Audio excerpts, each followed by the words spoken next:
I gave people all the stuff they really needed. Social Security checks, utility bills, TV guide. I want a TV guidance counselor.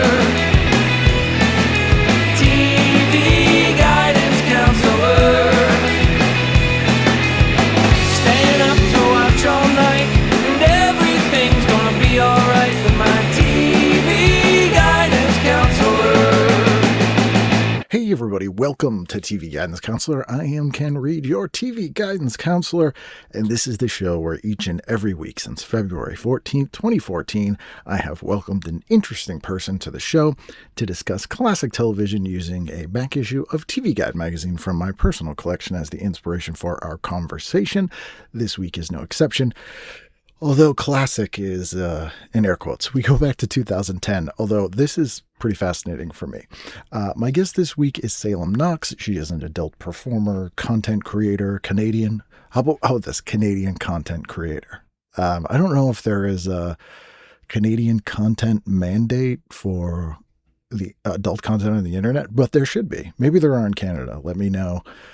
Canadians, if they're, there's some kind of sketch or joke there. That's probably not good even if someone was a good writer, but it exists. Anyway, speaking of things that exist, this episode is one of them. She's really smart, funny, very insightful, really had a good time talking to her.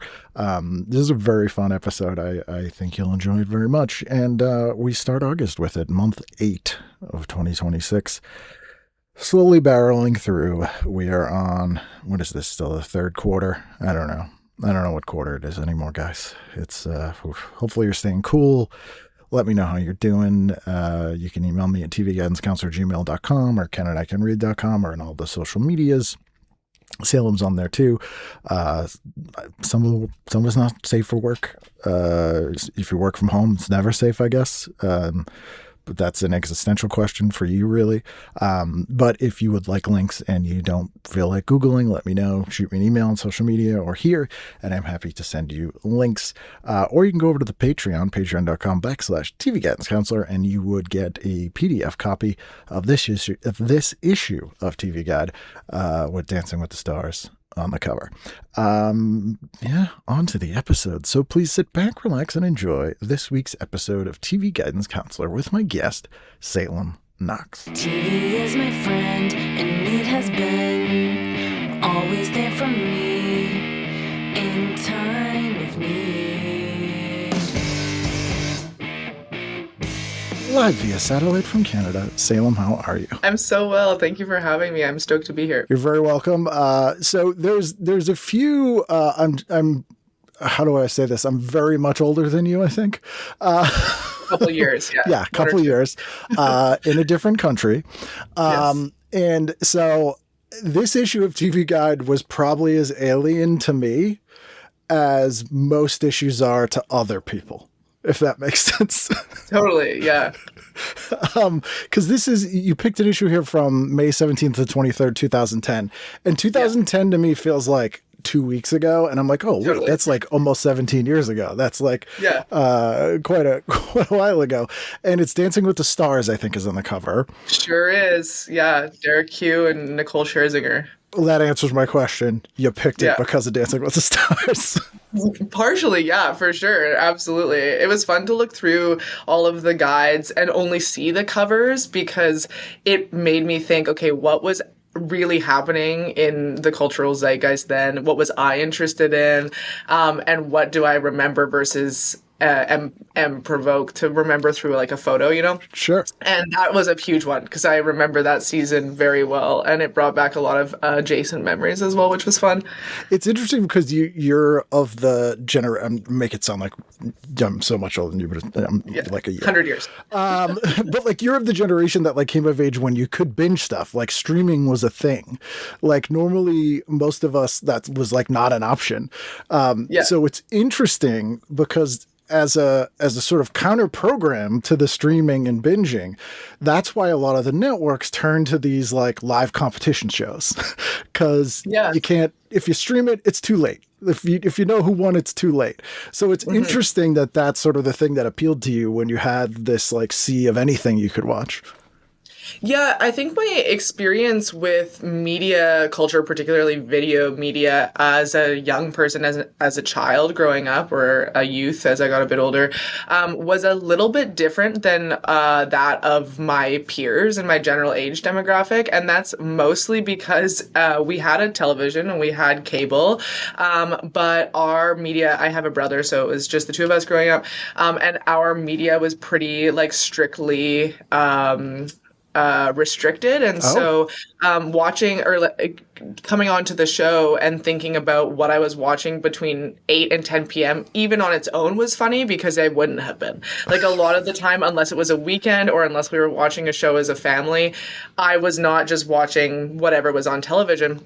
And a lot of that, the streaming qualities, like I think I remember us having the first streaming service in our home probably when I was like maybe 15 or 16. So it came a little bit later than the issue that we're talking about. And I grew up in a time that was kind of funny in terms of technology shift. As a young kid, we still had like a video camera that was, this big and no cell phones. And then that changed pretty quickly. I remember the days of Blockbuster, and then I remember when Blockbuster closed. So it was like this weird, like, divide between experiencing like the end tail of what was going on for people your age, for example, for like your entire youth and growing up, and then it was just the beginning of mine and everything changed really quick. So it's been an interesting walk down memory lane of what was going on both in TV as well as like my access to media. right. You got like just enough of a taste to know how good you had it after. Yeah. Which is kind of a perfect way to experience that stuff. Yeah. Dancing with the Stars is interesting. So I used to live in the UK. So in the early 2000s, Okay. I lived in London. And a lot of the reality shows that we get here started there first. And this Right. one started as a non-celebrity show called Strictly Come Dancing, which I think was Ooh. named after the movie Strictly Ballroom. Okay. Which was, I think, Baz Luhrmann. And it was just like a regular people competition show, like kind of an American Idol, but like for dancers, even though there's no like dancers aren't getting an album or anything. And then they were like, oh no, wait a minute. For whatever weird reason, this format works better with celebrities. Like seeing a celebrity train for something and do a thing, this one thing, and I don't know why, people want celebrities for this thing. And then I don't think we ever got the sort of civilian one here. It was always celebrities. No. Yeah, that's so interesting. I didn't know that. But I do remember thinking at the time, how do they pick who comes on? Like, what's the draw? And also, I grew up, I knew this about myself, but it was interesting to see it so visually. I really did not watch a lot of movies as a kid, and I have only like recently gotten into watching more like movies. And so a lot of the people who were on Dancing with the Stars, I had no context for who they were, or if they were a celebrity through another avenue. Maybe I remember watching this with my mom a lot, and so we would talk about who people were, and especially as the show aged. I mean, I think it's still happening, maybe, think so, but I yeah. haven't watched it in probably over a decade. And I don't know like anybody who's on it anymore. I feel like I saw like a little clip on a social media site of it, and I had no idea who the people were. So I think it's probably also partially like a generational thing. But this episode or season was particularly exciting to me because of Nicole Scherzinger. Right. And Julianne and Derek Hugh like became pretty big on the show. Like they were repeat on the show. They would come back as choreographers. But Nicole Scherzinger on the cover immediately brought me back to 2007 and seeing the music video for the Pussycat Dolls' I Hate This Part for the first time in my cousin's basement on a box TV on Much Music, Yep. our Canadian music video channel, and thinking, wow, like this is amazing. Like she's in the desert with like this huge beautiful white grand piano. There's feather earrings. It was a foundational moment for me in terms of my interest in what was going on in music media. And so seeing her on Dancing with the Stars also, I remember, like, I mean, she's just so beautiful then and now, and very, very capturing. I can't remember what the outcome of that season was, but I hope they won. So she looks like if you were like, in the future when race isn't an issue, this is the perfect, beautiful, like fully evolved human. It would look like Nicole Scherzinger. Like you're like, totally. That's like peak humanity. And you know, I knew a little bit of Pussycat Dolls, but she looks exactly the same now, by the way, which is very strange. Yeah, she's aged like incredibly. Good for her. So I think she was on a reality show prior to this, and kind of got Pussycat Dolls through that. I had a guy named Joel Thurm on the show ages ago who was the casting director for everything. He like discovered David Hasselhoff and John Travolta and all this stuff. But in the 2000s, he was casting reality shows, and he's the guy that cast her in her first thing. Interesting. Which he told a very funny story. He went to, what's the Broadway show she's in? It's like Jekyll and Hyde or something. There's some Broadway show she's been in, but in the last few years. And he went backstage and he's like, "Hey, remember me?" And she's like, "Nah." He was like, "Fair enough." I guess, yeah, you get a big enough career, like maybe those moments that are so big to you in the beginning kind of fade at the end. It's been a while. What was the impetus behind the strict no TV? Was it like a rots your brain thing? Was it like a religious thing? No, I was raised in, I would say actually like a pretty, I had two very interesting sides from my parents. My parents were together then and are still together now. Go them. They just celebrated actually their 30th wedding anniversary, so that's cool. But my dad was very like anti-religious. He was raised religious, so it was not a side for there to be comments very negatively about religion in our home. My mom, on the other hand, is not attached to any particular faith, but I remember having conversations with her when I was a kid about what is religion, and a lot of the conversation became like, that's for you to explore and figure out. I'm happy to tell you my answers, but I don't have the answer. Oh, wow. And so there was no connotation by way of fear around what we may see being against a book that we were following. Right. But I think there was a lot of feeling from my parents around how to manage the ever-growing availability of information and exposure to things, and how to have conversations with us. And I grew up also at a time where I remember pretty young, I would say probably like 7, 8, 9 years old, there starting to be conversations in school where particularly police officers, not that I know that they should be the people involved in this, but coming into our schools and talking about internet safety. And I was a young person when Amanda Todd died. And so there were like a lot of these big internet events that were scary for parents. And we grew up at a time where we had computers, and my dad in particular is like very technology forward, like he understands it and he can work with it and has been able to as it evolved.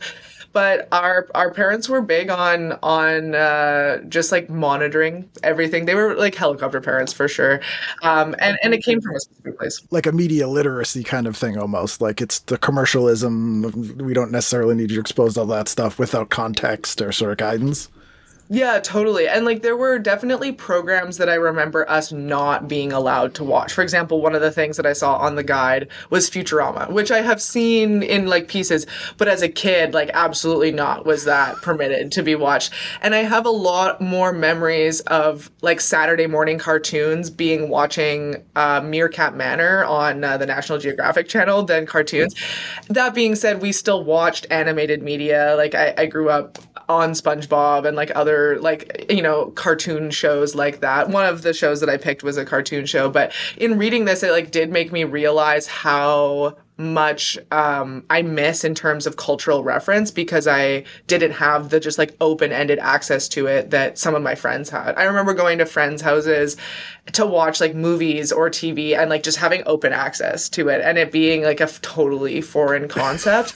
But it was different, for my like parents growing up, also being kids in the 70s. It was a big shift from when I was a kid. So they were figuring it out as they went. went along. Yeah, it sounds like they were engaged, which is so much better than most Totally. people's parents I know, Yeah. which is it's nice to hear instead of just like, these are forbidden. And then like every Yeah, kid I know yeah. who got that was like, oh, that's my favorite show now, thanks. Yeah, totally. Yeah. We definitely talked about a lot of stuff. So when you were in school, were you open to your friends that you didn't see this stuff, or were you one of those kids who would be like, no, I totally saw that last night?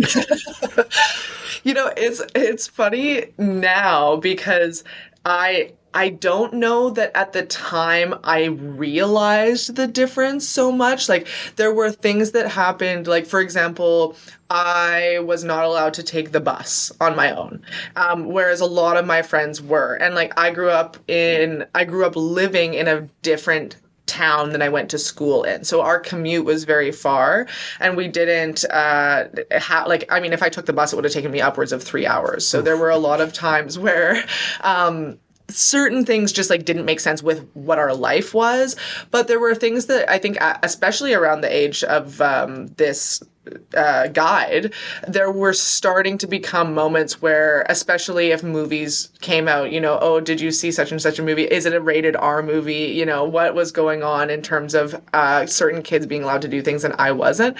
More and more it became apparent to me that there was more restriction around. The biggest thing I remember is when cell phones started to become relevant with my age group. I did not have a cell phone until I think I was 16 years old or 17 years old. And I remember the first friend I ever had who had a cell phone, we were 7, and it was a slide. I can still see it. It was a BlackBerry slide phone that had no capability to do absolutely anything, but she walked home by herself every day. And I mean, like now looking at a 7-year-old doing that out in the world, like there's some big feelings there. And so it was like a safety measure, Right. but I can look back and see the conflict in the minds of my family who are like, okay, well, we walked around alone all the time. In fact, we were just like left to our own devices, which we don't want our kids to do, but we also don't want to give our kids these like weird computers in our pockets. Like, what are we doing? And so there was a lot of navigation as it went along. But yeah, I don't particularly remember there being references at the time that I didn't get. I was much more interested, Ken, in things like reading the newspaper. And so already I don't know that I was like really jiving with my peers in a social way. I don't think I was like on the up and up with the popular kids. But now when people in my age demographic make references, I notice how aged my references are. Because one of the things on here, I used to watch Young and the Restless like forever with my grandma. Nobody at my age was watching Young and the Restless, let alone caring about it. So it was interesting, I suppose, as I've aged to notice like what I know from my generation and what I have learned later about my generation, if that makes sense. Yeah, totally. It's very funny because, and I'll dive into listings in a minute here, but this is fascinating. Also, side note, I got reacquainted with a neighbor, actually his younger sister, on like Instagram or something a few years ago, and I was just like, oh, how's your family, whatever, and just like kind of reminiscing. And she's like, oh, I told my dad you said hi, and he said he remembered when you would stop in on the way to school and you would sit at our breakfast table and read the paper and make jokes about the news. Yeah, and I was like, that's my kind of kid. I was like, how old was I? She's like, oh, probably 6. Yeah. So first of all, I'm walking to school myself. I'm just like stopping at neighbors' houses, like sitting. I'm like, Jesus Christ. That's very on brand, but that's hilarious. Totally. The second thing is the description of your experience is so much more sort of what I hear and what I experienced sort of pre-internet, where we ended up becoming aware of like 60 years of popular culture from before us because it was cheap or it was referenced in like old Mad magazines or Looney Tunes or like just it was not intentional, but we just got this education we didn't ask for and it just kind of got thrown on us. And as soon as kids didn't have to do that, most people, their like sphere of pop culture reference was like maybe a decade in the rears. Yeah. This comes up all the time with my best friend, and she'll find a song and be like, "Oh, I found this new song," and then she'll like show it to me, and I go, "Oh, like, do you know the original?" Like one of the most recent ones was a remix of Iron Man by Black Sabbath. Didn't know the original Iron Man. No, and it's but like I mean the restriction around media wasn't just for like TV and movie media. Like it was like music, books, everything. And so I think especially the age that my parents were and Canadian, there was a lot of like, we're going to raise you on the right music. And I'm grateful for it. And I have like a very broad taste in music, but I love classic rock. It's what I like grew up on. I remember the first time I heard modern pop music, and it was in my friend's mom's van when I was 11. I had never heard a radio station outside of the 2 rock stations that we listened to in the car with my dad and my mom. And I heard this for the first time, and I was like, wow, what is this? Like, they're not playing, Foreigner or whatever. And I was like, it was so different. But yeah, this happens all the time, like similar to what you're saying about how, like, the rediscovery of media, like over the ages, and like when that becomes something that you reference with like your grandparents or your parents or whatever, which I think is fun. I like the discovery of it. So at least they were giving you good music education. Although were they Ozzy or Dio? Did they have a frontman preference? Probably Ozzy. Yeah, I don't know if I could answer for my mom, but my dad, yeah, Ozzy for sure. Because then as soon as the front page here, I totally forgot about the show Glee, and yeah. I feel like society's kind of forgotten about the show Glee. Yeah, it sadly, was huge. Yeah, huge.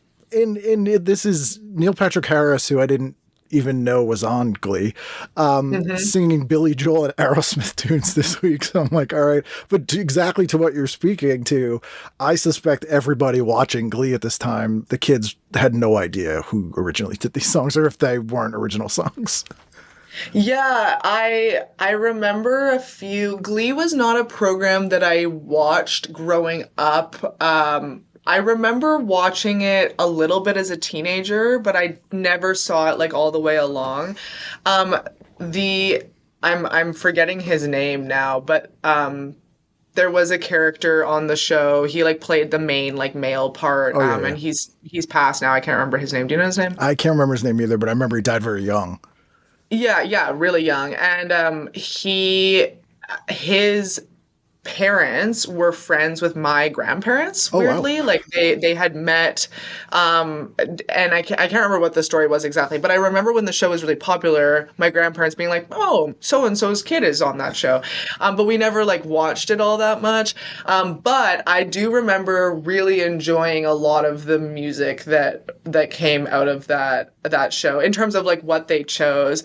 I have a few memories. One of, they did a Say a Little Prayer, and Papa Don't Preach, I think, mashup, which was like a wild, but it was great. I can remember like how it goes too, which is funny. They also did a It's Raining Men, and I wish I remembered what the other one was, but I can't. But there was some like good musical articulations that happened in the show. Oh yeah, the curation was pretty fantastic for like also being like, these high school kids wouldn't be listening to this. Yeah, totally. Everybody just kind of agreed. They're like, fine, let's move on.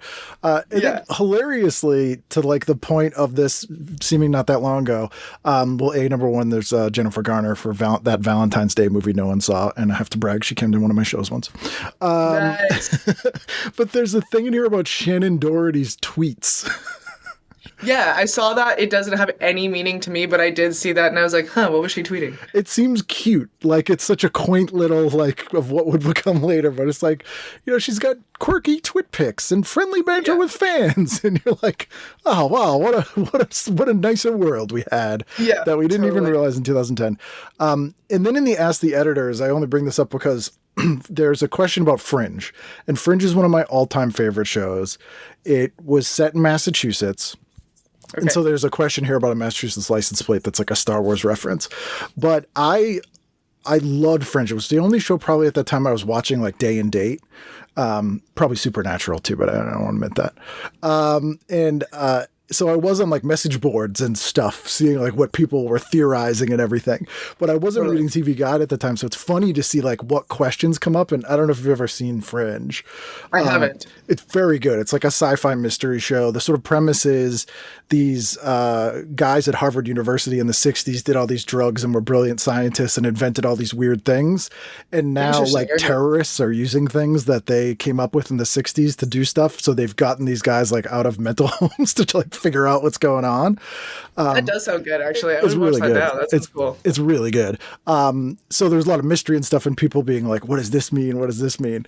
But for the person to be like, "Hey, this license plate looks like C-3PO," is like the weirdest thing to bother with of this entire show. How long did it run for? It was 5 seasons. And it's J.J. Abrams and all the people who did Lost and Alias. Cool. Really smart, great show, like amazing twists, great actors, really gory. If you like horror stuff, it's very good.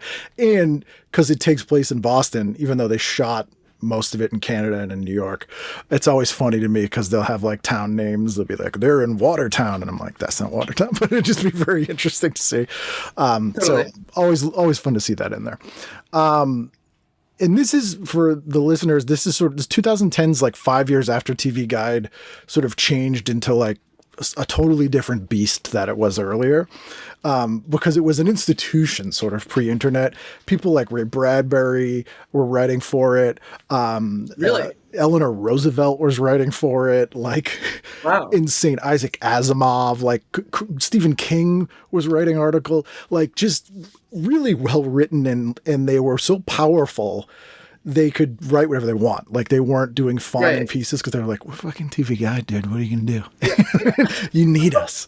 So it was really interesting. But by this point, they were like, well, no one really needs this now. So what are we and why are we here? So they kind of started becoming more like a Us Weekly, or not quite a gossip magazine, but they were sort of playing in that water a little more by this point. So it's just extra interesting for me to see how it's changed here. Then I was surprised by this. There's a big, huge side column about Sasha Grey being a porn star. Shout out Sasha Grey. Another really big pillar moment of me in my youth, but for very different reasons. I think that's true of many of us, that transcends age. Who's apparently on the show Entourage. It specifically points out she was in the DVD spoofs of hit TV shows Seinfeld, a XXX parody. And wow, I didn't know that, and I will be doing some homework adjacent after this. This one's even better. This name, like, she was in a parody called Sasha Grey's Anatomy. Of course, naturally. They set it up for her, you know? Genius. She'd be stupid not to do that. Totally. And I never watched Entourage. Everyone on it seemed like a douchebag. No. But I was like, oh, interesting. It just like this kind of article would never have been in TV Guide prior to this. It was very interesting to see this prominently featured. Yeah, it's so interesting to hear you say that, because I remember TV Guide being around in places like dentist office, you know, and on the rack when you were just about to check out at the grocery store. Like it was never a magazine that, to your point, I think it was more akin to like a gossip magazine than anything else. But I do remember especially being in the dentist office and you know, flipping through the way I would like People magazine or something. Like they were not anything of substance, I don't think, in my youth. But you know, hey, there's Sasha Grey and someone's tweeting, so there we go. There you go. It's Sasha Grey. Oh my god, that's such a genius pun. That made everything worth it. We watched a lot of Canadian content stuff at that time, were like their kids shows and stuff like that, or were you even aware that it was Canadian content? Okay, this is like one of my favorite conversations to have with Americans, because you're obviously familiar with the Canadian media mandate, which I was not aware of until I was much older. And there are these huge pieces of my upbringing that I now know are like very culturally relevant here and not to the rest of the world. But it's so wild because they were everything to us in the same way that, you know, big cultural things were to the rest of the world. I was listening to an episode that you did where you asked your guest, like, did you see any Canadian media? And then watching or reading through the guide was so funny to like think about that question, because for TV, a lot of our media was American. Right. There was, I remember even a little bit later, the show Secret Life of the American Teenager, like things that even had the word like America in the name. And for me, there was a weird, I feel like probably a lot of people my age would agree with this, but I would be curious to know in reality what this would be. But there was a bit of a belief, I guess, whether like fully realized or not, that like whatever we saw through the media was like, that was America, you know, like that was. And I grew up mostly in Canada, although we did live in the States for just shy of a year when I was pretty young. And I have memories of like what the cultural differences were, but we weren't there long enough for me to like experience it over time. But this is interesting because there were specifically like PBS, et cetera, programs as a kid that were certainly Canadian. But I think a lot of the shows around this time, because of what you're talking about the move for game shows to be such a big piece of cable television, a lot of them were American. And I remember noticing that difference when there started to be Canadian counterparts. For example, there was America's Got Talent and then there was Canada's Got Talent. But for a long time, Canada's Got Talent wasn't.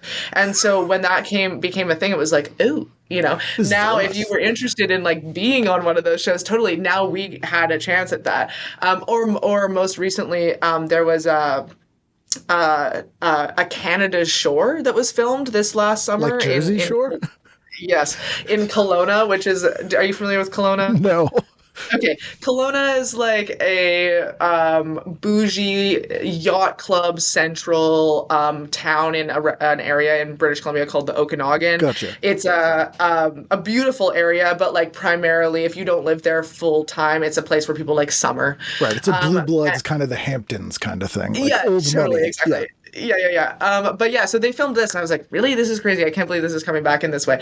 But yeah, a lot of those shows were American, and I don't remember realizing what was Canadian and what wasn't, especially because so much of it was just like what was available. And to be honest, I guess it might have been like what our package was as well. My dad was a big sports person, so like a lot of what we chose for cable had probably more American programming because of the deal that you were able to get with what sports channels, et cetera. But yeah, I don't remember anything being like specifically Canadian. Music, on the other hand, for sure. Movies and TV, no, not really. Like the shows that would come over here around that were like Slings and Arrows and like shows like that were oddly popular here. But I always wonder too, like growing up representation wise, it would be very strange to be, you know, very similar Canadians and Americans, but at the same time, your media is like from a different country. Like, where are kids that are me? Like it just doesn't exist. For sure. For sure. There were a lot of things that, I mean, even things that you wouldn't think about as a kid because they're not things happening to you. But for example, any show ever where someone gets arrested, like we don't call them the same. The Miranda rights are not like the exact same speech, et cetera, here that they are there. So like a lot of that was so subliminal that I wouldn't have put it together as like that's different than what it is here. But more of those conversations came out when I would watch TV with like an adult. I was a kid who asked a lot of questions, you know, to the point that it was like, I don't know. But we're trying to watch this. Yeah, totally. But there were a lot of moments, like I remember, now that I'm thinking about it, like I remember one huge conversation that I had with my dad watching UFC. And him like explaining UFC and WWE and how that moved from like the WWF and all of these things that were not Canadian. Like we do not have that even remotely here. And so there were definitely bigger conversations that happened like that about things that happened on television shows as well. Or, you know, for example, Secret Life of the American Teenager, whatever was happening in terms of like kids my age. Yeah. That definitely didn't. 90210 is another one that I remember watching and being like, Beverly Hills. Hills. What's happening there? Nothing looks like that here. I mean, that was alien to me, so I understand. Yeah. Well, you're from the East Coast, right? Yeah. So Boston, which probably feels much more in common with the North than like California. Oh my God, yeah. Seeing like anything that was based in Los Angeles, California, any of that, I was like, that's America. Yeah. Oh, yeah. And that was true for those of us who grew up in America. It's very That's true. awesome. Yeah, it's funny because like a lot of the people are like, oh, everyone didn't watch Mr. Dress Up or the Beachcombers and like all these shows. And I'm like, nope, didn't have them here. So let's dive into the listings. I think they start on Monday in this one, I believe. Yeah. What'd you pick? Monday, 8 to 9:30, I'm watching Dancing with the Stars with Derek Hugh and Nicole Scherzinger, for sure. And I'm watching that with my mom. That's like a rare program that I may be allowed to stay up a little bit later for because it's a joint activity. So that was fun. And then I'm definitely watching Criminal Minds. Okay. Yeah, I loved Criminal Minds. I watched so much Criminal Minds. And I remember getting to a point where I had like, it was such a favorite program for me, but I really, my whole life, like since I was really, really young, have really struggled with nightmares, like night terrors, big, bad, scary dreams. And that show was not helping. No. So I had to cut that out. But I was particularly fond of Dr. Spencer Reed on the show. And so I think as a kid who was very interested in reading the newspaper and engaging with people through intellect over like, maybe pop culture, he really spoke to me.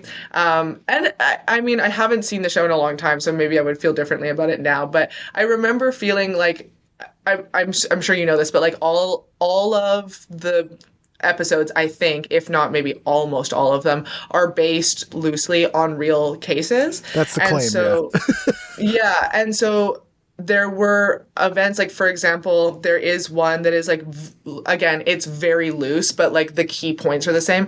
That's based on the Robert Pickton case, which was a local case to where I grew up. Oh, weird. And so, seeing things like that it was an interesting way for me to like kind of process through what happens when we make crime entertainment and like what that means for either the victims of crime or their families, or what it might be like to have experienced a crime and then see it, fantasized in a way, like through television. But I was particularly interested in the like justice side of it. As a young person, I was interested in pursuing a career in law. And so that was a way that I think I kind of sparked interest in it in some areas. I'm studying. It's like studying. Really. Yeah. I mean, it's funny as, the similar things where it's like so many of the true crime stuff that blew up, in talking to a lot of people who wrote these shows, like Hart Hansen, actually, fellow Canadian, who did Bones, I was talking to him and he's like, I hate serial killers. They're not a thing. Like he basically worked very closely with the FBI because the Bones is about a forensic scientist. But people want these like stories of these like brilliant tactician serial killers and they just don't exist. But it sort of creates between on the law enforcement side and on the sort of criminal side, it sort of like creates incentive to like make those narratives happen. So that they could be adapted for things, which is weird. And then so many, which is a whole other side road for me, but I hate so many of true crime things that I'm like, you're not helping the victim. You're just re-traumatizing them and like really fetishizing every aspect of this horrible thing, but you'd be like, we're trying to shed a light on. I'm like, no, you're not. Yeah, totally. And I mean, like, just as like a small tangent for a shared feeling there, like a lot of, in particular, that case, and a lot of Canadian crime that like does not get looked at, that happens in gross volume, happens particularly where Indigenous women are the victims. And so as a white woman growing up in the country, there was like a lot of attention on cases that happened to white people and not on the other side. And this episode is interesting because I mean, I haven't seen it in a really long time, so I wouldn't know to be like exact, but I do remember there being like a blonde white woman who is someone who I think she gets out away from him. But like most of Robert Pickton's victims were like indigenous street-based sex workers. Right. And so like for that to be like so grossly glossed over when it is a multi-generational issue in Canada that the RCMP particularly like do not give the same access to justice to families of victims who are indigenous versus like particularly white Canadians, is interesting now as someone who like still pursued like an interest in law and the justice system, and like, you know, shocking, it's not just. Yeah. But, you know, to your point, like never, ever do these things like help in a true way. No. And a friend of mine, Cliff Nesteroff, another Canadian who's an amazing author, wrote a book about comedy. He wrote a book a few years ago called We Had a Little Real Estate Problem, and it was about Native people in comedy. And so much of Canada's history, that horrific history, like the schools and all that stuff, I didn't know anything about till I read this book, because he gets into it a lot. It's highly recommend. It's a really good book. And cool. he really fascinating stuff where people that I think Americans didn't even know were Native, like Will Rogers was a Native, like just really fascinating stuff. But that's the first I'd heard of it. It's like, you know, that the Canada's history with the Native Indigenous people of the North does not come up outside of Canada, and sounds like probably doesn't come up very much in Canada. Yeah, it's changed a lot now. I like saw a lot of it changing educationally as I like went through the school system, and it depends where you live in Canada also, and what the percentage of the population is, especially in terms of how land is divided based on the treaties. But yeah, it is always interesting talking to Americans about like what they learned about Canada, and what we learn about America in terms of history, and it's not the same often. Nope. We get different information. I mean, sure. We don't really learn a lot of history at all. There we go. So it makes sense. They don't have a lot of room for it. So is that your whole Monday? You're doing... That would be Monday. That takes me to 10 p.m. Monday. Nice. Tuesday, what are you doing? Tuesday, I'm watching American Idol. To start off, and I meant to look up who the judges were on this season of American Idol. I'll do it right now. But American Idol 2010 judges. I was just having a conversation. Okay, it's Simon Cowell, Randy Jackson, Cara DioGuardi. I'm not sure. Yeah, I think she was a songwriter who singer. Okay, cool. And Ellen DeGeneres. Ooh. But I, later in the 2010 season, two new people are introduced, and it's Jennifer Lopez and Steven Tyler. And this is the era of American Idol that I really, really remember. I remember when it was Paula Abdul. That was a big moment for me because my mom was like, I love Paula Abdul. And then I loved Paula Abdul. And then I remember Steven Tyler being a judge as well. And I don't remember much of like this particular season, but we did watch a lot of American Idol at home, and it was always like very entertaining and something I looked forward to. And it was one of those fun shows too that there were like a few shows that we watched pretty religiously, like growing up. One of which was American Idol, another was Survivor. And there were Survivor was like, I guess, less interesting because to your point earlier, like they get a record deal out of American Idol. And so some of the people I remember watching like have gone on, you know, to get bigger and bigger. A personal fave, shout out Kelly Clarkson, love you, girl. But the who was on that season, I don't remember, but yeah. I was definitely watching it. Well, it got watered down as it went on, because the first time you do it, you're like, this is the person, so it's Kelly Clarkson. But then when you do it 2 times a year, like people don't, like the names aren't sticking around as much, you know, and you get sort of after From Justin to Kelly, people stopped really being interested. But it is funny in the guide here, because like for American Idol, it's like not available online, watch it live, like it literally Dancing with the Stars, watch it live. So they're really pushing people to watch these things live and as a group, and sort of that shared experience, which was sort of going away. And this was kind of the only way to get it. Also, how much of an upgrade is J-Lo from Ellen DeGeneres? It's huge, yeah. I don't know how Ellen weaseled her way into American Idol, to be quite honest with you. I guess she was just like a weird celebrity one-off pick, but like, yeah, I'll watch J-Lo be good at what she does 100 times over. I'll watch Ellen judge American Idol. And by all accounts, J-Lo, good person. Ellen, horrible person. Just a bad human Cheers. being. Yeah. Also, Steven Tyler, Boston's own Steven Tyler, have seen him shopping before at Newbury Comics, which is like our record store chain here. And he just dresses like that. Yeah. Like full on Honestly, scarves not all up and surprising. down his arms and like full on like he's on stage. Guy just walking around like it. Yeah. Live your dream, Steven. Yeah. Keep going. He's like, what are you going to do? I'm Steven Tyler. I do want to mention The Good Wife is on, which is one of the best shows I've ever seen, especially if you like courtroom stuff. I don't know if you've ever seen it. I know of it. I don't think I've ever watched it. It's great. It's great. Okay. It's really smart. It's this married couple named the Kings who created it. They also did The Good Fight and Evil. They started working in horror movies for Roger Corman like in the 80s, but they're like super smart, interesting, funny, very lefty. And it's a courtroom show, but it will surprise you. And everyone I recommend it to calls me about a month in because there's a huge twist, like 5 seasons in, and they're like, "You son of a bitch," and I'm like, "I couldn't tell you, I couldn't even ruin it." But amazing show, and I didn't discover that till later. I did not watch that when it aired. And there's a character in this one who's a serial killer named Colin Sweeney, and he's just this rich asshole that basically knows how to kill people and get away with it. And they have to defend him. And he's such a creep. It's played by Dylan Baker, who's so good at playing a creep.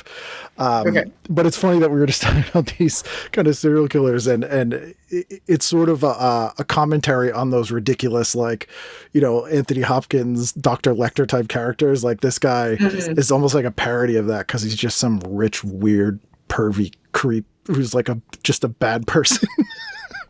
Yeah, and classically, that's their trope, you know. I never saw The Good Wife, nor did I see the show that I'm about to reference, but it Rewives. I remembered suddenly, ripped back into a certain time, looking at this about Wife Swap. Totally forgot about Wife Swap. That's on here. That was such a fun blast of the past. And then right underneath Wife Swap, on whatever day it was listed, is an episode of House where the description is that he becomes perplexed about learning about polygamy because one of his patients is in an open relationship. And I was like, wow, these things like back to back is so funny. In particular in the context of today, but. Yeah, and Big Love was on at this time too, which was a show about polygamy. Weirdly, Wife Swap, which you would think was much more exciting than it is, was literally just like their mom's going to live at their house and their mom's going to live at this house, and they don't get along. Like it was not like 70s key party wife swapping. And it would literally I remember that hardcore Christian lives with these Muslims or something, and it would be like, and there's footage. It was like one of the first memes I ever saw, and there was this woman who was a lunatic, like the kind of person who's like, God is speaking through me, like one of those people. And they put her with like some atheist family, and she starts I forget what she was trying to explain to them, but she was like, I don't like her. And they're like, but what's the problem? And she just freaks out and she goes, she's not a Christian. Like starts like vibrating with anger. And it was like, my God, imagine being like, I'll go on TV. That'll be good for me. I can't. I mean, I can't in this state, and I can't if I was in maybe a religious psychosis either. So yeah, 100%. And then there's a cool article in here about Archie Punjabi, who was in Bend It Like Beckham, that soccer movie as a kid, but was like the bisexual polygamous private investigator on The Good Wife. Okay, interesting. And there she we was go. like this mysterious person. And funnily enough about this show, her and Juliana Margulies, who is the lead on that show, had some like, no one knows what it was about to this day, had some massive falling out around midway through the show. I think it went 10 seasons. So for the last 4 seasons, they're not in any scenes together. And if they have scenes together, they're clearly not shot together. Really? Yeah. That's so weird. And nobody knows, like, that no one's talked about it. They still hate each other to this day.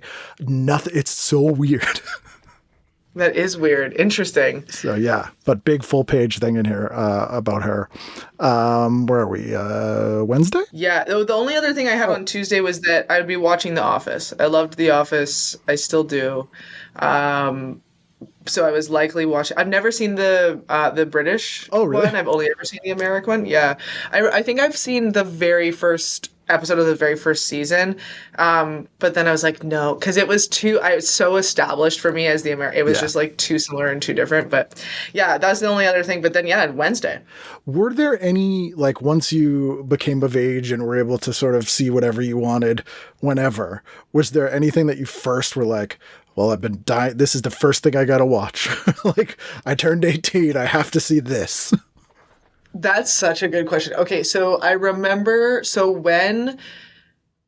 when laptops became more like I remember growing up and there being like the family computer In the living room. yeah, totally. And then there was a shift to the laptop, but my dad always had like a desktop, and so then the laptop became the family computer. Great thing about the laptop, that shit's portable. Yep. So then there was a time where I was still young. In this story, I'm probably like 13 or 14, and I was at an age where, I was being like left home alone more, etc. A friend of mine who did not have cable had discovered torrenting websites. And so that was how we watched things together. Her and I, like One Tree Hill, which was, it's on the TV Guide, which I thought was funny because it's actually on Wednesday. I have it down here. Although I wouldn't have been watching it on cable, we would have watched it on likely 1, 2, 3 movies. Right. And then I got really interested in watching movies from film festivals. Oh, okay. And so I have long not been someone who is very like comfortable sitting through really like how would I describe this? Really like commonly redone themes through Hollywood. Right. And film festivals were exciting for me because they presented these like independent filmmakers who were either telling stories that were more akin to their personal life experiences, or the soundtracks or scores were something I enjoyed more. There was more of an artistic take to them. It wasn't just, like the regular like rom-com that was presented. Not that I haven't enjoyed those, but I sometimes have not been able to connect with them a ton. Around this time, through the endeavor to find like more artistic films, I discover Eyes Wide Shut, Stanley Kubrick's 1999 hit classic. In my opinion, turns out it's not a hit classic. Yeah. Actually, most people don't know about it. But this was the first movie that I remember being like, I don't think I should be watching this. Trouble. And yeah, totally. And I remember being like 13. I think I was 13 when I watched it for the first time. I have since it's one of the movies I've seen the most in life. I have a Eyes Wide Shut show that I do. I have like a replica costume. Where's the mask? Oh, it's over here. And so it's something that is like very near and dear to my heart. I wrote a piece about like what the costuming of that movie like did for me as a young person. But yeah, what did I watch when I was like allowed to watch versus what I like found before I would have been allowed? Like two different answers. What I would have been like allowed to, I mean, I don't have a television. I haven't. I've been living on my own since I was just turned 17. I had a television for a couple months. It was one we found on the side of the road, me and a group of my friends, and we used to put it on at parties to like put videos up on the background when we would throw parties.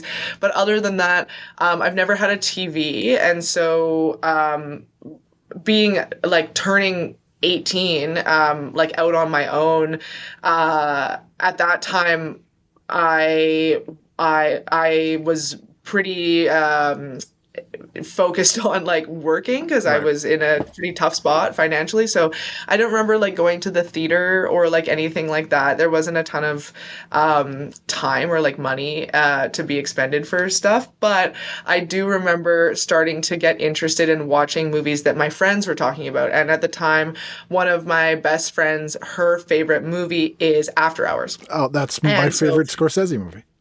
Yeah, it's amazing. And it was a movie I'd never heard of before, but I remember her and I sitting in my living room in my first apartment and the laptop on my coffee table and watching that. So it was like endeavoring more into like what people that I was close with were interested in. And then whatever I was getting into that was like, rated R 18 plus was like probably more in the realm of like horror or thriller, like exploring more of that genre. Um, because my mom was like very not a horror person. My dad is a little bit more, but we didn't. Again, we just like didn't watch a ton of like movies growing up. My big movies when I was a kid were like when I was really like a kid were like The Sound of Music and Black Beauty. So Okay, like yeah, these that were tracks though. great movies, but like not of my time. Yeah, but like Black Beauty, I feel like 1 in 4 women between the ages of 10 and 70 watched Black Beauty over and over again for like a 3-year period when they were a child. Like it's just Totally. gonna happen. Like Yeah. you got that in the mix. Yeah, if I saw Eyes Wide Shut, I was right. I was the movie reviewer for a local like alt rock radio station, and I saw a Neat. screening, which I later found out was like a pre-edit screening, so it didn't Okay. have the weird CG people blocking stuff and everything. So it was like Okay. extra graphic. And I was sort of like looking, I was like, am I in trouble for watching this? But I was like, that movie was pretty extreme. And then people were like, what are you talking about? And I'm like, oh, I saw a different version than you guys saw, which was Yeah. always weird. It took me a while to figure that one out. Totally. After Hours is easily my favorite Scorsese movie. For years, I had a crew jacket of that movie for one of the crew members. I Neat. sold it recently, but that's what I call like a classic lean-in movie. Like you start watching it and you're just like, what's happening? Like you can't not watch it. Totally. So It's good. a great film. It's fantastic. So we're Wednesday. So Wednesday, you're not doing One Tree Hill, even though it's on. Wednesday, I'm not doing One Tree Hill, even though it's on, but I am doing the following shows, and we can talk about them as you like. America's Next Top Model, Modern Family, River Monsters, and Ghost Hunters, but specifically the Mark Twain episode. Okay. Wow, that's a varied night. That's a full meal. Yeah. You've got all the food groups there with that one. Yeah, and none of the food groups in America's Next Top Model. No, that show started as a UK show called Model Behavior. Interesting. That was on when I lived in the UK, and it was a little less. It's funny watching the UK versions of the reality shows that would then come to the United States, because once they come to the United States, they all inherently become game shows. So like Right. the best examples like the like Hell's Kitchen and all those kind of shows. Right. In the UK, like when he goes into the restaurants that are failing, it'll sometimes be like, oh man, I'm sorry, I can't help you. Or like, the guy's an alcoholic, he's like, we tried or whatever. But in this one, they're like, we got you a brand new kitchen and we rebuilt it. Like they didn't do that stuff. So Right. Model Behavior was sort of more like that. Like there's no challenges. They're like literally going out with their, like it's much more documentary comparatively. Yeah. So it was real weird to see that just fiasco is the only way I can describe that. And Yeah. in 2000, I was working at our local CW CBS affiliate, and we had auditions for America's Next Top Ooh. Model there. And I remember I had to work Crazy. the front desk that day, and it was just all these teenage girls coming in, and I just felt so bad for everyone. I'm like, what? Please, like, you are only going to be, this is only going to crush you. Like, this is Oh God, terrible. it was so bad. Like, I mean, I think so. I'm 5'9", and I've been 5'9" since I was probably 11 or 12 years old, and I got a lot of comments as a young, tall girl. It was like, you should be a model, and me with my like triangle haircut, my curly hair, it's like out to here. No, I shouldn't. For like 8 million reasons, and my haircut is the last one. But I think that it was a show that was inescapable as a young girl. Like I remember watching it and I can still see Tyra's like face, and it was terrifying through the screen. But then there was, I think now as an adult looking back at the way that beauty standards, aka eating disorder trends, were like popularized through the media. I remember there being articles in Teen Magazine about how to have a bigger, like what they call a bikini bridge, where your like bikini bottoms like rest on top of your hip bones and you can like see a gap on it. Like in actually fully insane shit that we were like writing about, publicizing, and just like handing to teenage women, girls, like fully children. But America's Next Top Model was so interesting to me because of the challenge aspect, like what you're talking about the game show. It's hard to imagine it not like that because it was so very much a like, who can pose better, who can do this. And then they did like the most obscene shit, like painting fully white women in blackface, which is crazy. And then I remember so many episodes where they take girls who have like hair down to their ass and they're like, it's time to shave your head. And the girls are like having full on mental breakdowns. It was like, is it America's Next Top Model or is this Fear Factor? Because it's really hard to tell the difference. But I was watching it partially as self-torture, partially out of interest, partially because it was, something that other girls my age were interested in. But that was one that I remember, my mom particularly being like, this isn't good. Yeah, at least she had the foresight to say that. And Tara Banks is out of her fucking mind. Like, what an I don't think insane that she's person. sound. No, for sure. Her book she wrote, I don't know if you're familiar with her book. She tried to write, oh my God, I won't get fully into it, but she tried to write her own version of like a Harry Potter series called Model Land. And it's like this epic attempt at doing like a Lord of the Rings, Harry Potter type fantasy world. Oh yeah, it only put out one volume. It's like 900 pages and it's fucking crazy. Like, it's so bizarre. There's like creatures and people, and then like all her weird fetishes where like people are constantly like sucking whipped cream off of people.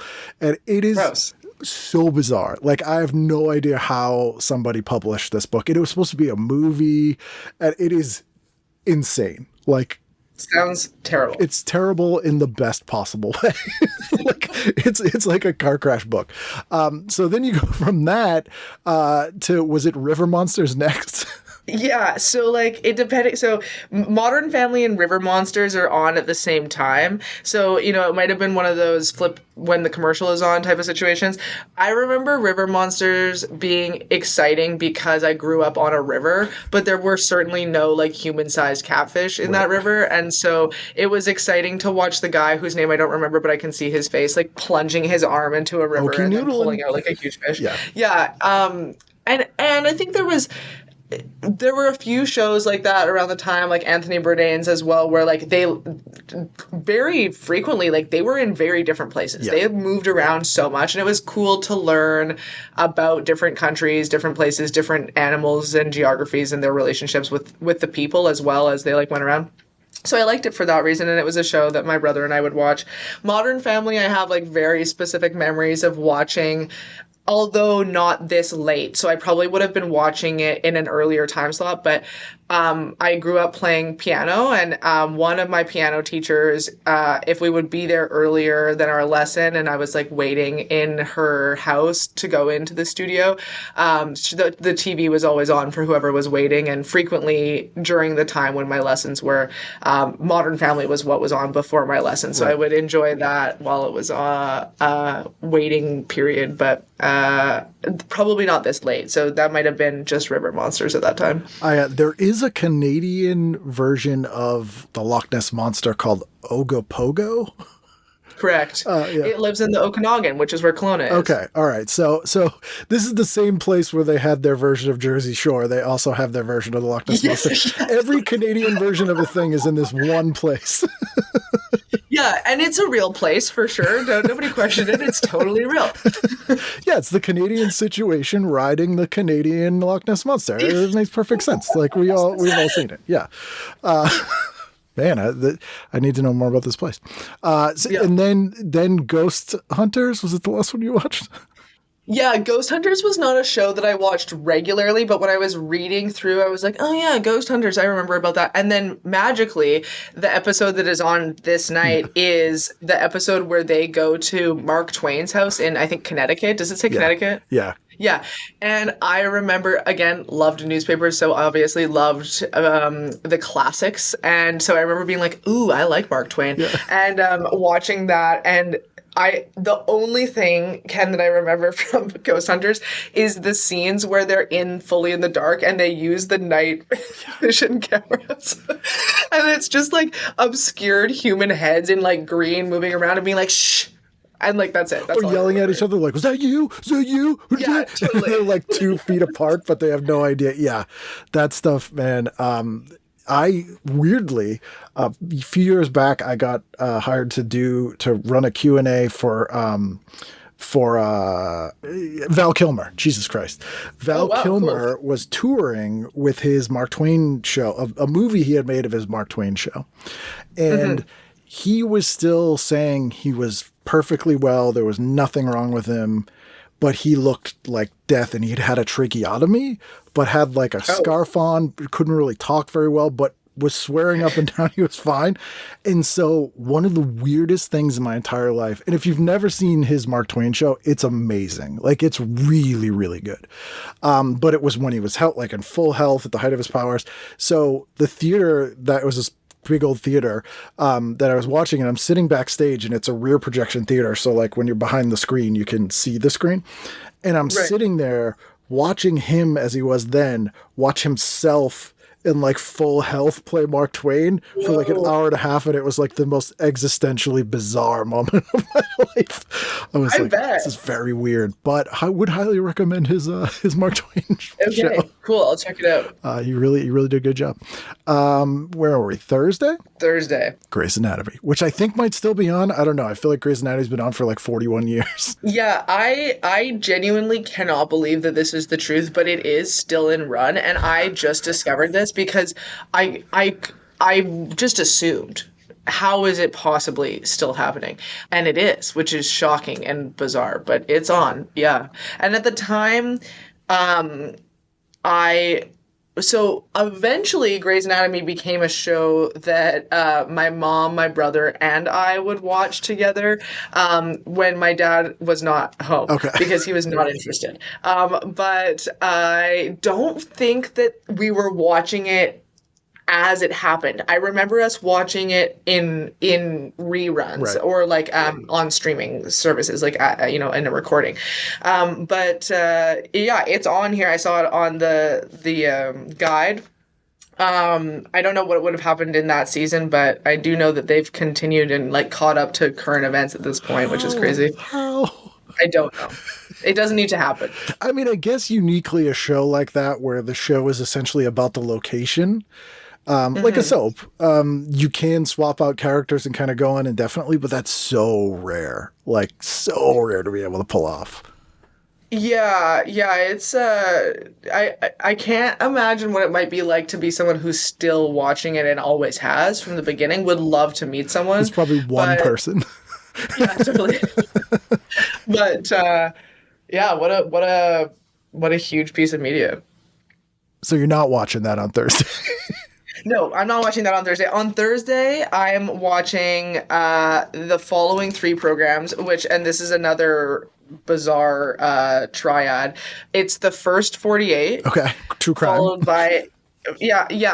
by Antiques Roadshow. One of my favorites. And then the only animated pick I had on here, which is Adventure Time. Have you ever seen it? I love Adventure Time. Yay! Great news. It's so good. Yeah, Adventure Time, forever one of my favorite animated programs. I've seen it all. I've watched it a couple times, and it's so phenomenal. It led me to find other animated programs that came out later in kind of similar veins. Did you ever see The Midnight Gospel? No. It's Adventure Time? Okay. Sort of, but it is, oh my goodness, I wish I remembered his name. It is done by, I'm not good with who makes things or what people's names are. It's done by Duncan Trussell. Oh, Duncan Trussell. Yeah. Yeah. And so by that, marker, it's like much different in context, but the animation style is very similar. It's a short show. It's only, I think, maybe 1 or 2 seasons, but it's phenomenal. If you like Adventure Time, I really recommend it. And the other one that it led me to was Steven's Universe, which is, you like Steven's Universe? More kidsy, but fun. Yeah, it's much like more childlike, but still like it just makes me happy and feel warm inside. But Adventure Time was something that I definitely watched like at this time and then like continued on to enjoy it like into today. It's just such a classic. I love it so much, and dark. I will choose it over First 48. Oh, it's so smart and dark, and like I remember I watched it as it aired and couldn't believe how good it was. Didn't talk down to kids, would really deal with some fascinating stuff, but would be funny and absurd, but really dark. And I love post-apocalyptic stuff, which it's like very post-apocalyptic, weirdly, for a kid's show. Totally. And it's funny because at the time they were promoting it like it was any other Cartoon Network show. They're like, it's Powerpuff Girls. They're toys, there's toys at Toys R Us, whatever. But it's not that kind of show. It's like the characters change. It's serialized. There's like massive, like is it dark stuff that happens in it? And I was like, I feel like this show, because I was in my, I don't know, I was probably almost 30 when it was airing, but I was like, I feel like this show for kids like tweens and younger is gonna be this like formative like show they'll bond over as adults, where like it like made them better people kind of show. Yeah. But I haven't run into a lot of people that watched it. Really interesting. Yeah, I would agree with your analysis there for sure. And I think it beyond Powerpuff Girls is such an interesting one to bring up in the same vein. And I guess looking back, I hadn't thought about this until now, but the Cartoon Network shows were very different, obviously, than like any of the other like animated channel programs. But something that I think is so in Powerpuff Girls, we have this like overarching like theme of like friendship and teamwork, and then we have an evil character, and then we have a kind of a quirky and he's a monkey, yay. Yeah. But then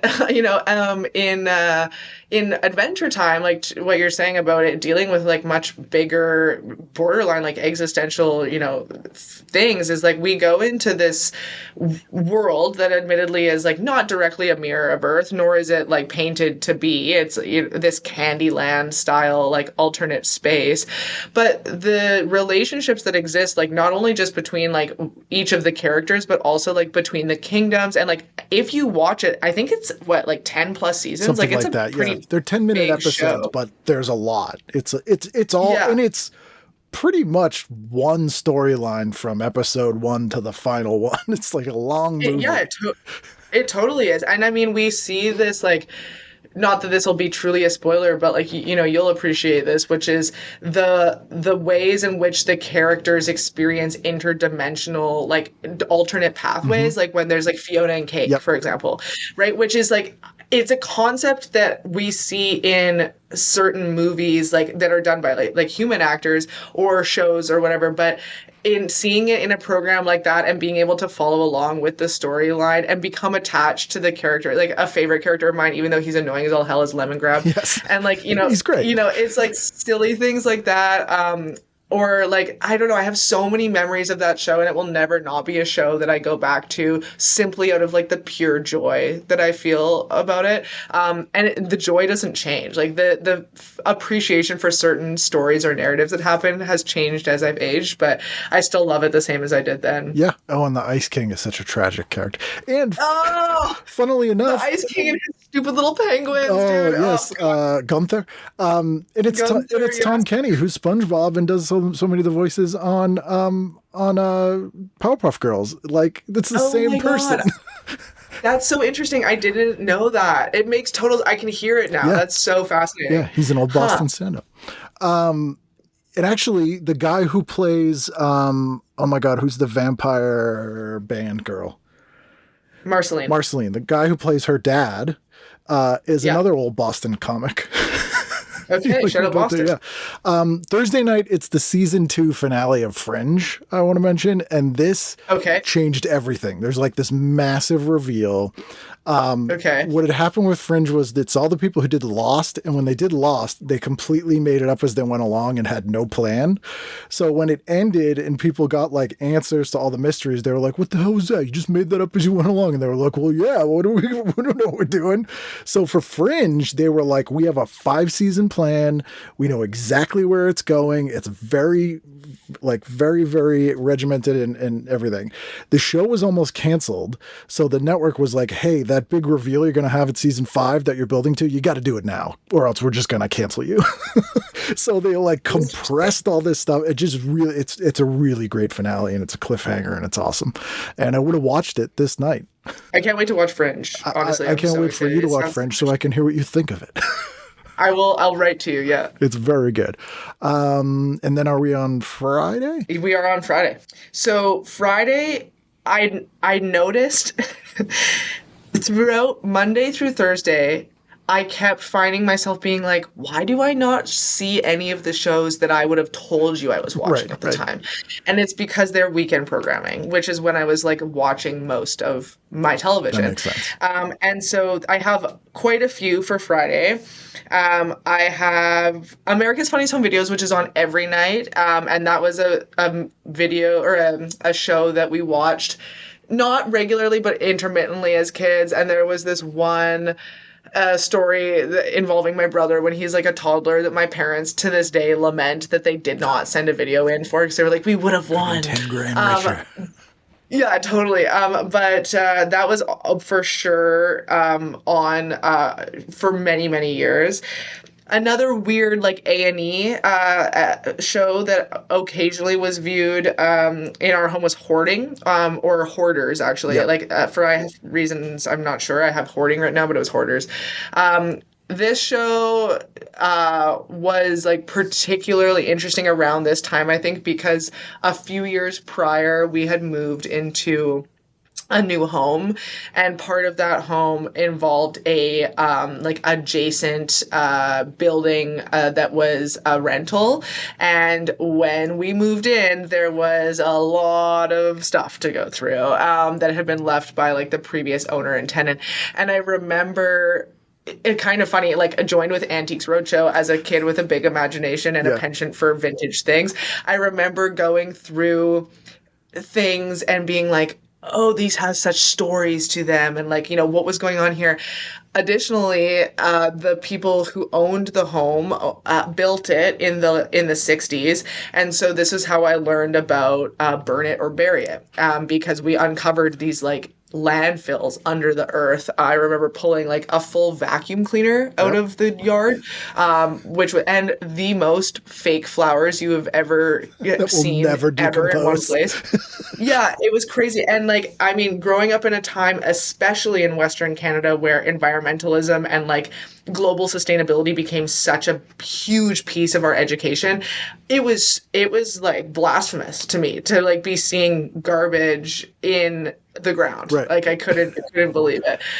So Hoarders was like interesting for sure, although not like a big program. Diners, Drive-ins, and Dives. Triple D. Also on her. I watched a lot of the Food Network. My dad and my mom are both big cooking people and baking people, and so it was a lot of fun to watch the Food Network and find like new recipes, or like talk about food with people.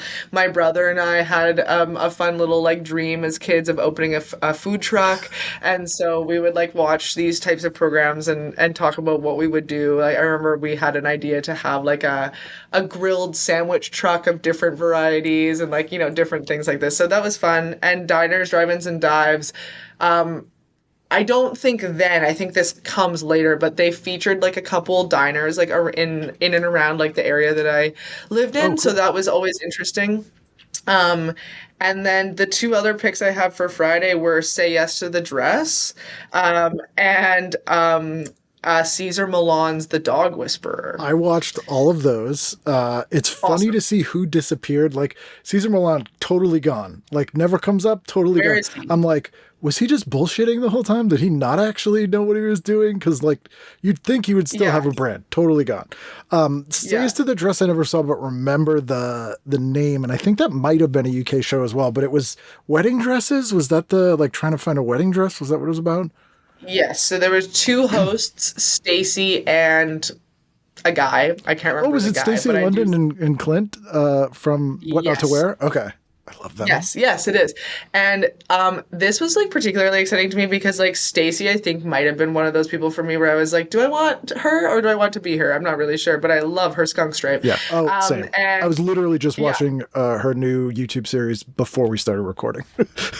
Okay, great. Wait, what is it? So it's her and Clinton, and they have a Why'd They Wear That? They watch like an old movie and then like critique the outfits, and they're like sitting in a bed and having a sleepover, and it's the most fun. Like it's like pure joy. Wait, that's phenomenal. I love this. And as we're talking about it, I'm second guessing if they were the hosts of this show. I feel like they were, but maybe they weren't. I don't know. Regardless, yes, Say Yes to the Dress was about wedding dresses. And I remember like, I mean, as a kid, your concept of like how many dollars are dollars is a different, version than like when those dollars are your dollars. But like the idea that people were going on this show and they were like, my budget is $5,000 to $15,000, and I was like, what? For the whole wedding? How is that? I don't understand. It's one item of clothing. Yeah, that you'll wear once.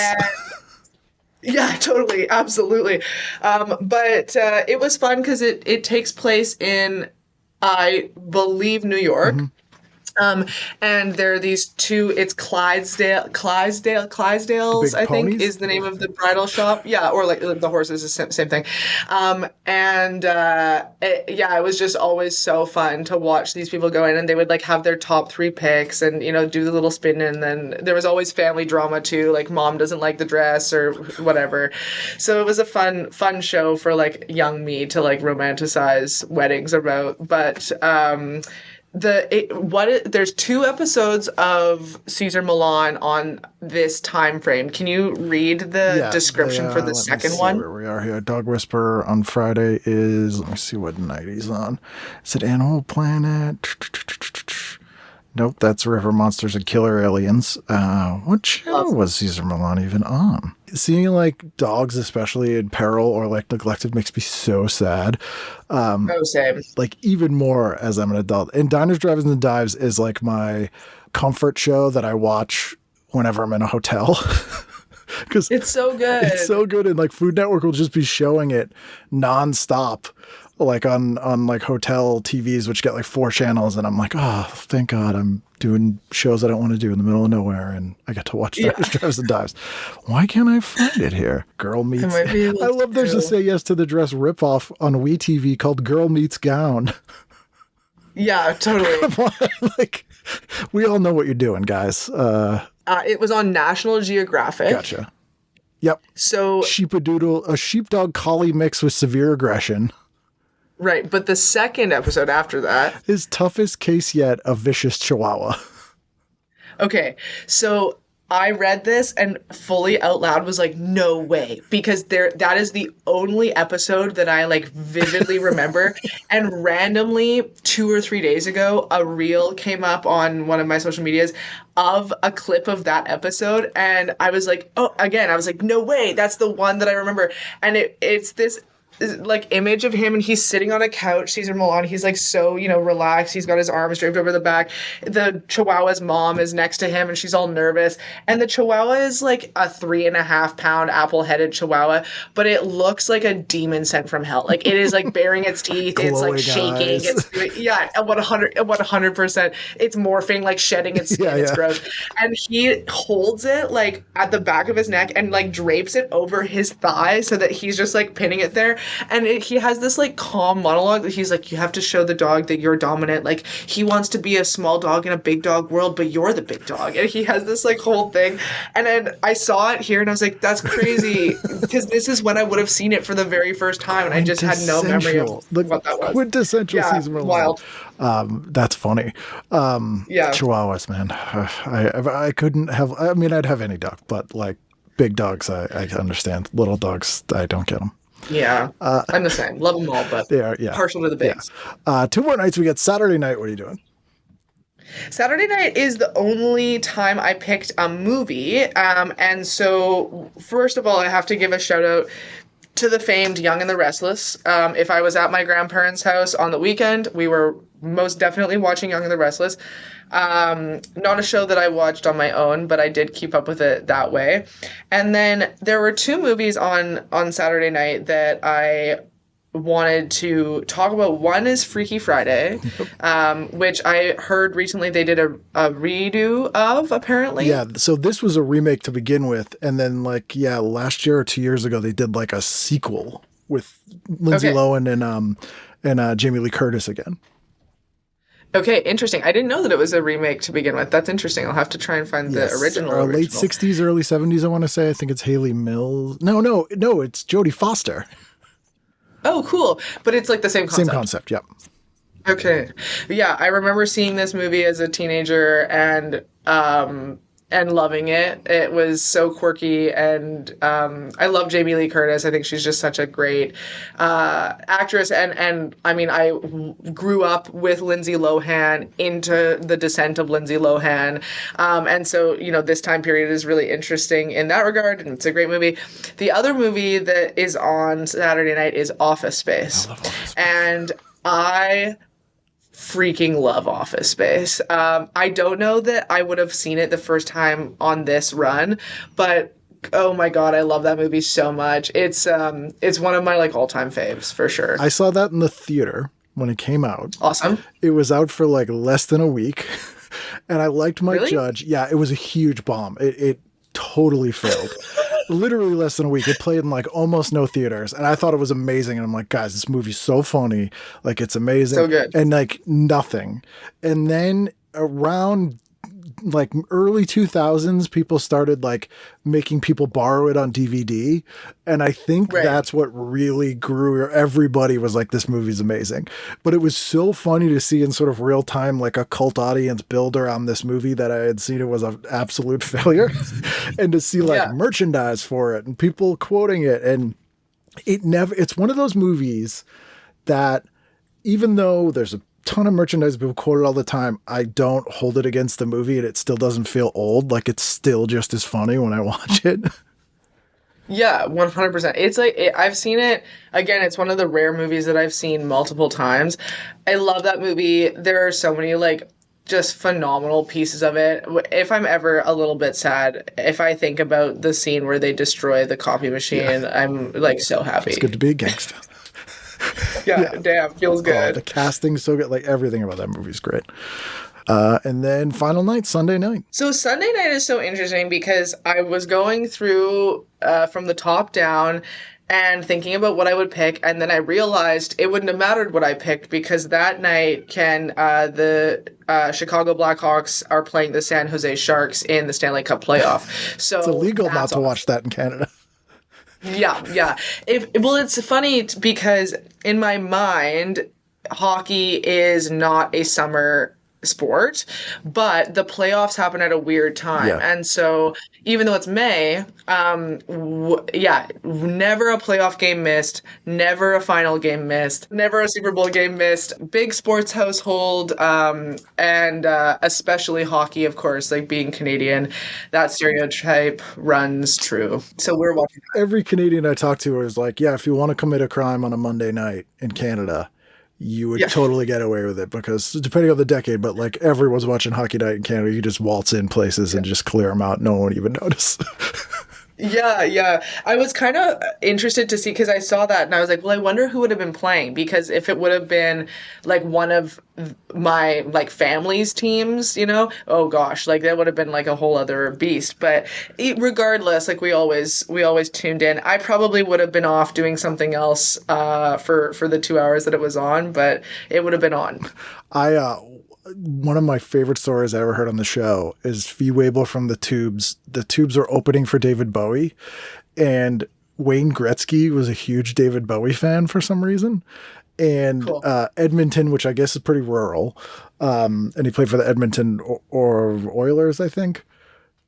Edmonton is one of like Canada's biggest cities, so I wouldn't say it's rural, but maybe he's from a rural town. But yeah, Edmonton Oilers. I guess Wayne played for them. I don't really know his career track, but yeah, they played Edmonton, and I guess there was like nothing. Like after the show, there's nothing open in Edmonton. I guess that makes sense. So sense. he's like, so we went to some Greek restaurant that happened to be open. So it was Fee, David Bowie, Wayne Gretzky, and some rich guy that Wayne Gretzky hung around with that just went by the name Big Bucks Bob. And he goes, and we go in there, and Big Bucks Bob just starts throwing money everywhere and smashing plates and stuff. And yeah, I don't know. It was like this huge weird thing, and he's like, "It was the weirdest moment of my life. I'm in a restaurant in Edmonton with David Bowie and Wayne Gretzky and some guy just smashing plates and then paying everybody off." And so, like, that's my like Canadian hockey. That's how my brain works. That's the only story I can ever think of. Funny. Wow, that's awesome. Totally normal. That's an insane story, and I love it. Totally normal. Like, yeah, just regular Tuesday night. That's hockey night in Canada. Yeah, exactly. Yeah. Anything you watch now? Do you have like a comfort show or anything? Recently I was working on my lampshade because I've recently taken up Victorian lampshade making. Excellent. Very impressive. As we do in 2026. And to watch I've sewn since I was a little kid, and I usually put like a multi-season show on while I'm watching while I'm sewing because it's something nice to have in the background, but it doesn't change. So recently, that was The Office again. My 1,000,000th rerun of that. I do love The Office. Something I watched recently that is not like was not a repeat comfort show, but like very quickly became one of my favorite shows of all time is a show called Flowers. Oh, I don't know it. Are you familiar? No, I don't know it. It's a British television show. It has 2 seasons and 2 seasons only. I do appreciate how concise they were. I thought that was nice. But it is truly one of the like best and most beautiful pieces of like video media I've seen. It follows a family where the dad is a children's book author, so it's the family, and then the illustrator of his books lives with them as well. And it's a show about family dynamics as well as mental health. And the show very interestingly is split so that season 1 is more about depression and season 2 is more about mania, but it's not explicitly stated in that way. It kind of like reveals itself through the cinematography. And it is just absolutely phenomenal. It stars 2 people that you'll know that I know by face but not by name. So the illustrator of the books is played by Will Sharp. Okay, yeah. And he wrote the show and produced it. And then Olivia Colman is the mom. And same. And Julian Barrett or Barrett. Julian Barrett. He was in Mighty Boosh, yeah. Yes, yeah, exactly. He's the dad. So, like, really good cast. It's a dark comedy. It's fucking funny. I laughed. Sorry, am I allowed to swear on your show? I just realized. Oh, no, we have to redo the whole thing. Yeah, sorry. Take 2. Yeah, it's really funny. And it's really beautiful. It was like one of those shows that made me like laugh and cry and smile and like feel, frustrated for the characters. I have to watch that now because I love everyone that's involved with that. And I love that UK TV, like generally a person who wrote it can star in it because people here are like, it was really neat. I really loved it. I've been telling everybody about it. It was like so good. I couldn't believe I didn't know about it. It came out I think like 10 years ago or something. I just didn't know. I just missed it because like those people I normally like kind of follow what they're doing too. Like, but it's on my list. I can't wait to watch it. Well, thank you so much for doing this. It's been so nice to talk to you. I appreciate you taking the time to do this. Yeah, likewise. Thanks for having me. This was a really fun show. Hi, Salem. How great is she? Super fun, smart, interesting. Had a great conversation there. I'm going to stick with Canadian content creator. That's what I'm going to use as her moniker. Um, she can correct me if she doesn't like that. That sounded far more confrontational than I meant it. I should mention too, last week the Smoking Popes were in town. I got to catch them. And if you are for some strange reason unfamiliar, they do the theme song, TV Guidance Counselor, written by Josh Caterer of the Smoking Popes. They were awesome. They're doing a 35th anniversary tour. Catch them if they come to your town. Also, I should plug for the Patreon, in addition to a PDF of the TV guide, you also would get the full version of the TV Guidance Counselor theme song, which is with a full band. It's 3 minutes. It's a real song. It's very strange for me to have like a full Smoking Pope song that's about me and my show. Josh, one of my favorite songwriters. If you want a primer on Smoking Popes, let me know. I'll make you a playlist. Just so much good stuff to check out. Anyway, I'll be here next week. I hope you will too, for a brand new edition of TV Guidance Counselor. I mean, I can't in this state, and I can't if I was in maybe a religious psychosis either, so.